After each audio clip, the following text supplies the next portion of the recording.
बच्चों, आज हम व्याकरण में करेंगे वाक्य विचार। भाषा की प्रमुख इकाई क्या होती है? भाषा की प्रमुख इकाई वाक्य होती है। हम अपने मन के विचारों और भावों को वाक्यों के द्वारा प्रकट करते हैं। वाक्य छोटे भी होते हैं और वाक्य बड़े भी होते हैं।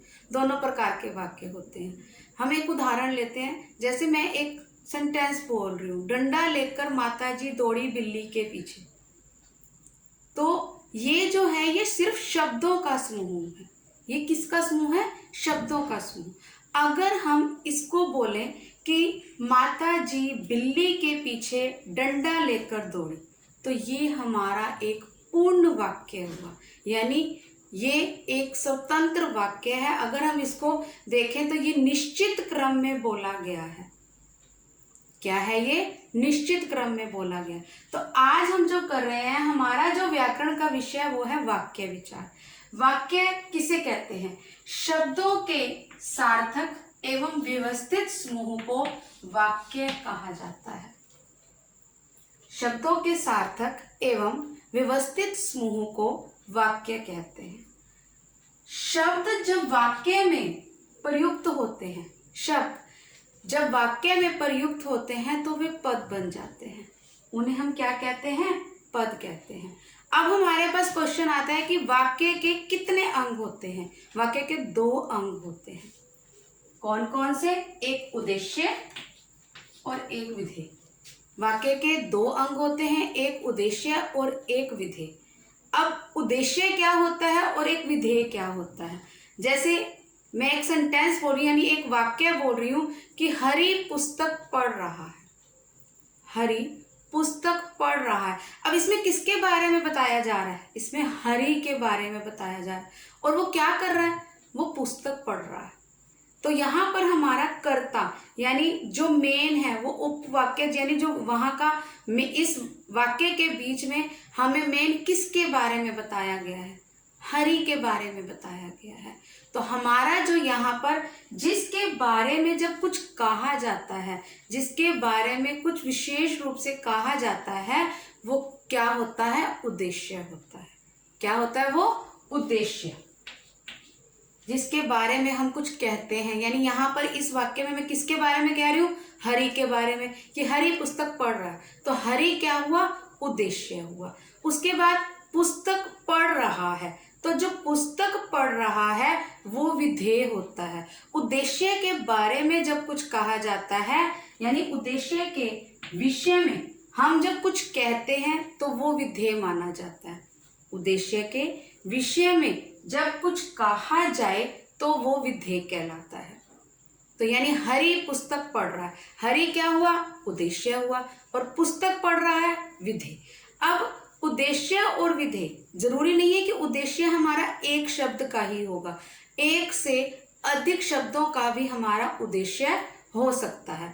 एक उदाहरण और देखिए, एक बूढ़ी औरत सब्जी बेच रही है। एक बूढ़ी औरत सब्जी बेच रही है। अब यहाँ पर उद्देश्य किसके विषय में कहा जा रहा है? मैंने आपको उद्देश्य बताया ना, कि जिसके बारे में हम कह रहे हैं वो उद्देश्य होता है, और उद्देश्य के बारे में जब कुछ कहा जाता है तो वो क्या कहलाता है? विधेय। अब यहाँ पर हम किसके बारे में कह रहे हैं? एक बूढ़ी औरत के बारे में। तो एक बूढ़ी औरत हमारा क्या हुआ? उद्देश्य। और उद्देश्य के बारे में जब कुछ कहा जाता है वो होता है विधेय। हम उद्देश्य के बारे में किसके बारे में बता रहे हैं? उद्देश्य के बारे में, तो वो क्या हो गया? विधेय। एक बूढ़ी औरत क्या कर रही है? सब्जी बेच रही है। तो सब्जी बेच रही है, ये हो गया विधेय। तो हमारे वाक्य के कितने अंग हुए? 2 अंग, एक उद्देश्य और एक विधेय। अब हम चर्चा करेंगे रचना के आधार पर वाक्य के कितने भेद होते हैं। रचना के आधार पर वाक्य के 3 भेद होते हैं: सरल वाक्य, संयुक्त वाक्य और मिश्र या मिश्रित। हम उसे मिश्र वाक्य भी कहते हैं और मिश्रित वाक्य भी कहते हैं। सरल वाक्य, संयुक्त वाक्य और मिश्र वाक्य, ये हमारे रचना के आधार पर वाक्य के भेद होते हैं। सबसे पहले हम करेंगे सरल वाक्य। सरल वाक्य क्या होता है? जिसमें एक उद्देश्य होता है, एक विधेय या क्रियापद पद होता है। तो वो क्या कहलाते हैं? सरल वाक्य। जैसे घड़ी नीचे गिर कर टूट गई, ये क्या है? सरल वाक्य है। क्या है ये? सरल यानी साधारण, सिंपल वाक्य, जिसे हम सिंपल सेंटेंस बोल देते हैं।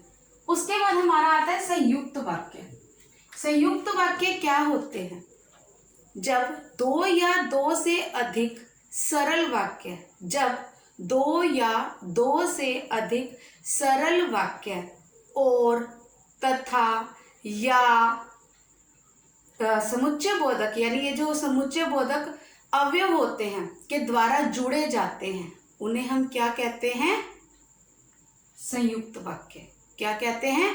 संयुक्त वाक्य। ये अवयव इनके साथ जुड़कर इसको एक पूरा का पूरा वाक्य बना देते हैं। इसमें ज्यादातर और का प्रयोग किया जाता है, या, तथा। जैसे हमने सेंटेंस लिया घड़ी नीचे गिरी और टूट गई, हमने इसी सरल वाक्य को संयुक्त वाक्य में बदल दिया। सरल वाक्य क्या था? घड़ी नीचे गिरकर टूट गई। अब इसी को हमें संयुक्त में बदलना है, तो घड़ी नीचे गिरी और टूट गई, तो ये हमारा क्या हुआ? संयुक्त वाक्य।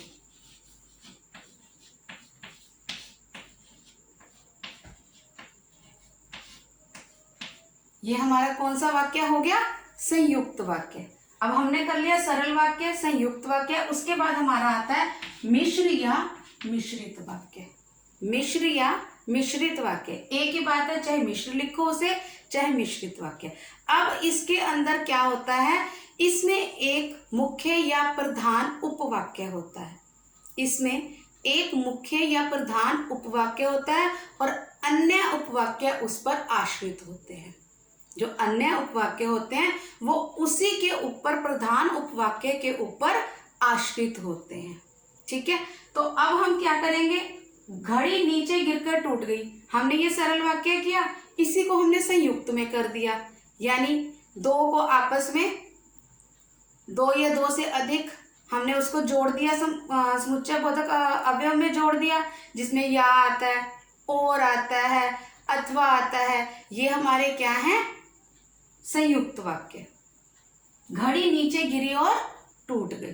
उसके बाद हमने किया है मिश्र वाक्य, जिसमें एक मुख्य या प्रधान उपवाक्य होता है और अन्य उस पर आश्रित होते हैं।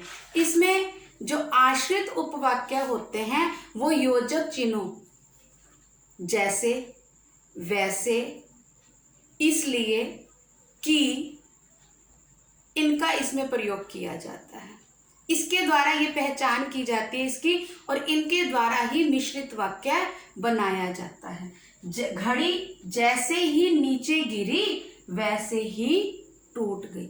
हमने सरल वाक्य को पहले सरल वाक्य लिखा, घड़ी नीचे गिरकर टूट गई, सरल वाक्य। घड़ी नीचे गिरी और टूट गई, संयुक्त वाक्य, यानी दो वाक्य थे। जब दो या दो से अधिक वाक्य होते हैं तो उसमें क्या लग जाता है?